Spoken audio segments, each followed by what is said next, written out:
সাবেক প্রধানমন্ত্রী ও BNP chairperson Khaleda জিয়ার রোগ মুক্তি ও দীর্ঘায়ু কামনায় যুক্তরাজ্যের মিল্টন কিনস বিএনপির উদ্যোগে মিলাদ ও দোয়া মাহফিল অনুষ্ঠিত হয়েছে। এতে বিএনপির বিপুল সংখ্যক নেতা কর্মী সহ মুসল্লিরা অংশ নিয়েছেন। সোমবার রাতে মিল্টন কিনস সিটির স্থানীয় একটি রেস্টুরেন্টে এ অনুষ্ঠানের আয়োজন করা হয়। প্রতিনিধি এহসানুল ইসলাম চৌধুরী শামীম জানিয়েছেন, দোয়া মাহফিল পরিচালনা করেন মিল্টন কিনস বিএনপির সাবেক সাংগঠনিক সম্পাদক জামাল হোসেন ও জামাল উদ্দিন। সভা পরিচালনা করেন মিল্টন কিনস বিএনপির সাবেক প্রেসিডেন্ট আব্দুল ওদুদ শায়েল।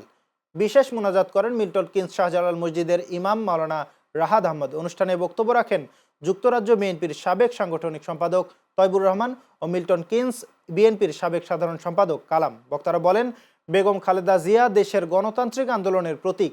তার অসুস্থতায় উদ্বিগ্ন সারা দেশের মানুষ।